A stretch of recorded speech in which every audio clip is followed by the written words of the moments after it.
there! In this episode of Analytics Academy, I'm going to show you how you can use a tool called Attributor to capture YouTube ads data in FormAssembly so that you can track which campaigns and ads are generating your leads. Let's jump in.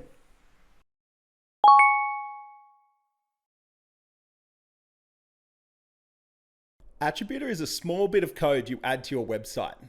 When a visitor lands on your site, it detects where they came from and saves the data in a cookie.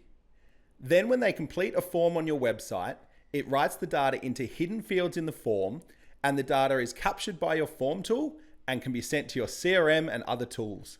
Finally, you can use this data to run reports that show things like how many leads you got from your YouTube ads, how many customers you got from each campaign, and how much revenue you generated from each ad you're running.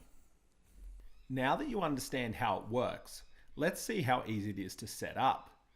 When you sign up for a free trial, you'll get given a bit of code to add to your website. Depending on what website builder you use, you should just be able to copy it, go to the settings section of your site, and paste it in. You can also add it via Google Tag Manager as well. Now go to the form you want Attributor to work with and drag and drop 6 hidden fields into your form. Once added, open them up and give them a name and a default value. You can see the exact names and values you need to enter in the help article on the Attributor website. That's it, you're done.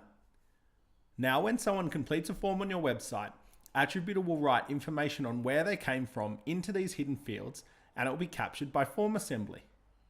You can then include this information in your lead notification emails, store it in a spreadsheet, send it to your CRM, whatever you need.